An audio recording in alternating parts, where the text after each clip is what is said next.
અમદાવાદના ગોમતીપુર વિસ્તાર પાસે આવેલા રાજપુર ખાતે આશરે 100 વર્ષ જૂના ચિંતામણી પાર્શ્વનાથ જિનાલયમાં 500 વર્ષ જૂની પ્રતિમાને સિલજ ખાતે સ્થળાંતરિત કરવામાં આવતા વિવાદ સર્જાયો છે। આ મામલે જૈન સમાજ દ્વારા રેલી કાઢી ઉગ્ર વિરોધ નોંધાવવામાં આવ્યો હતો અને કલેક્ટર ઓફિસ ખાતે પહોંચી આવેદનપત્ર આપવામાં આવ્યું હતું।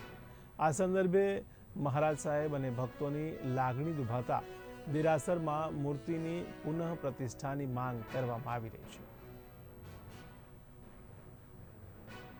है। राजपुर आजा पे चिंतामणि पार्श्वनाथ वो 500 साल 600 साल पुराने भगवान हैं। कुछ ऐसे ट्रस्टी लोग मिलकर ऐसे स्वार्थ के लिए यहाँ से भगवान उठा के लेके गए। वो स्वार्थ क्या है मुझे पता नहीं, मगर यहाँ की जो जनता, यहाँ के जो लोग हैं जो पूजा करने आते हैं, उन लोगों की, और यहाँ के एक तो मुस्लिम लोग, सबसे बड़ा विषय ये जो दो लोग स्वार्थी लोग जो इस मूर्ति को लेके गए तो बोलते मुस्लिम एरिया में मुस्लिम लोग इसको मस्जिद बना देंगे, दरगाह बना देंगे, फलाना बना ठिकाना बना देंगे। यहाँ के मुस्लिम लोगों ने इसी 500 साल मंदिर को सुरक्षित रखा।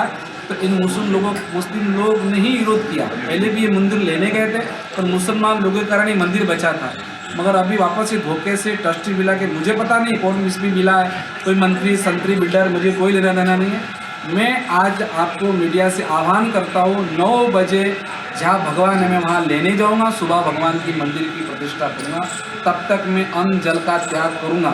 मुझे मरना पड़े तो भी मरूँगा, किसी को मारना पड़े तो भी काम करूँगा, मगर भगवान को पुनः मैं यहाँ लाऊंगा।